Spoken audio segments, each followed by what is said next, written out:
After a week of experimenting with the DJI Osmo Action 5 Pro's time-lapse mode, I've been genuinely impressed by the high quality footage I managed to capture with this tiny and convenient action camera. Along the way, however, I also ran into some unexpected hiccups and issues I wish I'd known about sooner, so in this video I'm going to share them with you so you don't have to stand around in the cold capturing bad time lapses.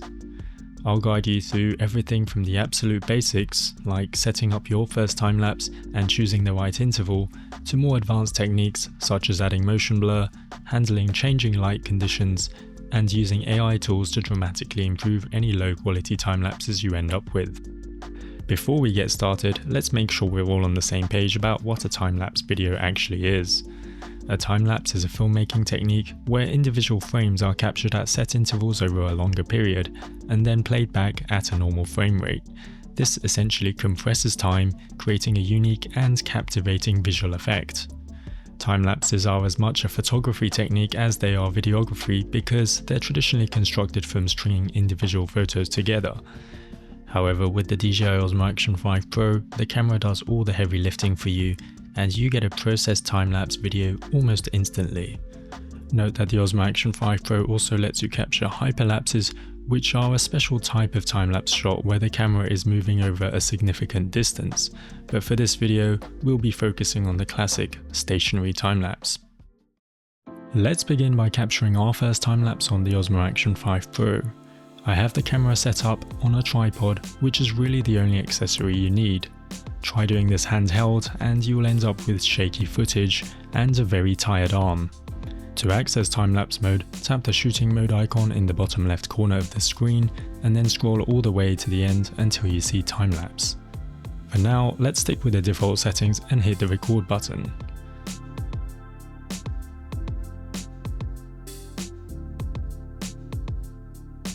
As you can see, we end up with this cool time-lapse video that squeezes 10 minutes of real-world time into a 10-second sequence.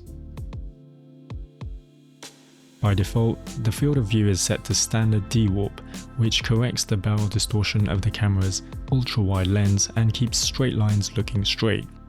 However, you can capture a wider view by switching to wide mode.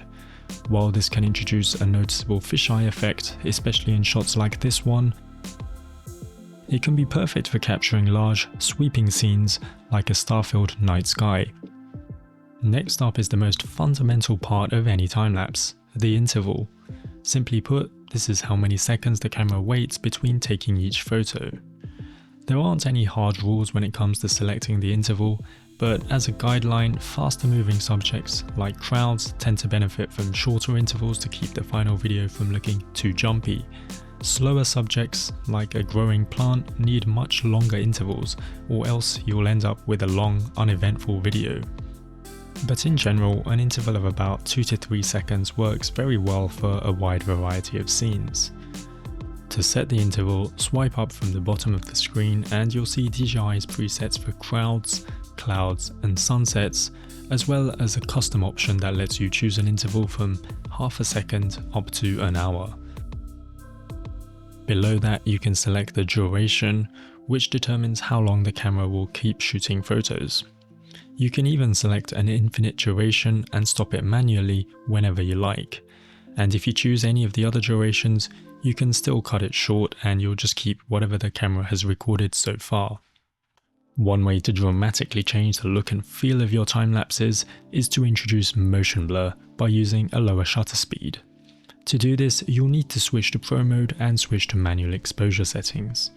Notice how in this lighting situation, dropping the shutter speed to 1/10 of a second overexposes the image.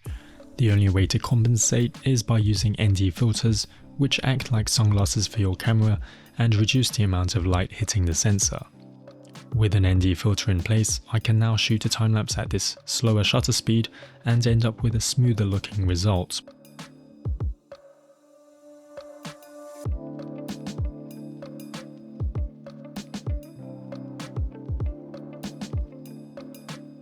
Because the DJI Osmo Action 5 Pro allows shutter speeds as low as 30 seconds, you can even capture motion blur with slower moving subjects like people walking. However, you'll still need very strong ND filters in brighter conditions. Even with my ND64 filter attached, I was still overexposed when shooting a crowd scene using a 1-second shutter speed.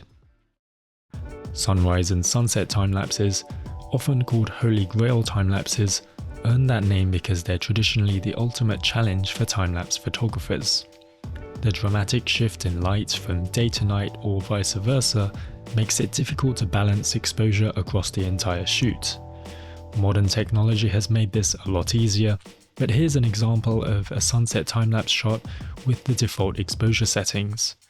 It starts out looking fine, but as the light fades, the footage becomes noisy and appears muddy and soft.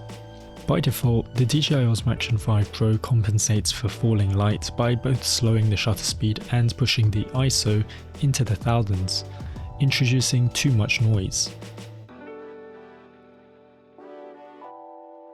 The trick to fixing this is to stay on auto exposure but limit the ISO range to 100 to 800, forcing the camera to slow the shutter speed more instead of cranking up the ISO.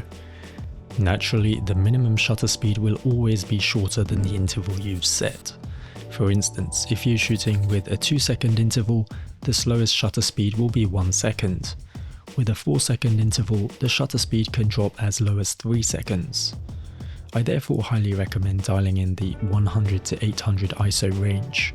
However, I can see why the DJI default is to not slow the shutter speed so much and instead increase ISO, as if there are fast moving objects in the scene, the changing amount of motion blur over time might become noticeable, but for relatively static scenes like this isn't really a problem. At the start of this video, I mentioned that a big advantage of using the Osmo Action 5 Pro for time-lapses is that it automatically stitches your individual frames into a final video, saving you from having to import photos onto your computer and create the video from scratch.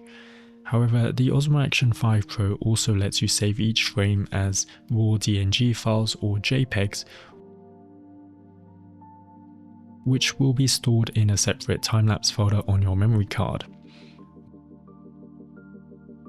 Most of the time I end up using the automatically generated video, but for important time-lapses I like to have raw files on hand just in case I need the extra post-processing flexibility, whether it's fine-tuning the color or rescuing a shot that didn't turn out as expected. In fact, in the next part of this video, I'll show you how having raw files saved my botched sunset time-lapse. Keep in mind that once you switch on Video plus RAW, the minimum interval you can select will increase from ½ second to 2 seconds. In practice, this hasn't been an issue for me, as I usually take time-lapses with intervals of 2 seconds or greater, and saving a RAW file every ½ second or second would quickly eat through my SD card. For reference, each raw DNG file takes up around 18 megabytes, so even a 10-second long time-lapse shot with a 2-second interval takes up over 5 gigabytes. Now let's go back to that one Holy Grail time-lapse that turned out poorly because I used the default exposure settings, causing the Osmo Action 5 Pro to crank up the ISO once the sun had set and produce some seriously noisy footage. While I was able to slightly improve the final clip in DaVinci Resolve using standard noise reduction tools,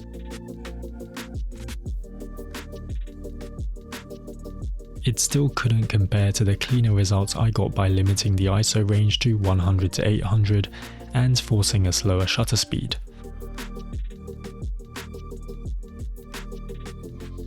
Thankfully, I remembered to save the RAW files alongside the video. By running these raw frames through Lightroom's AI denoise and enhance, I completely transformed what started off as low quality frames into much sharper, noise-free images. Note that there are plenty of other denoise tools out there, and while Lightroom's AI denoise only works on raw images, some tools like Topaz Photo AI are also very good at enhancing JPEGs in case that's the format you saved in. It's very important to note that because raw images lack any in-camera processing, you'll get no automatic color adjustments, no noise reduction, and no lens corrections like dewarping that you're used to. Fixing all of this takes quite a few extra steps, But once I made those corrections and brought the processed images into DaVinci Resolve to rebuild the time-lapse, the difference was truly night and day.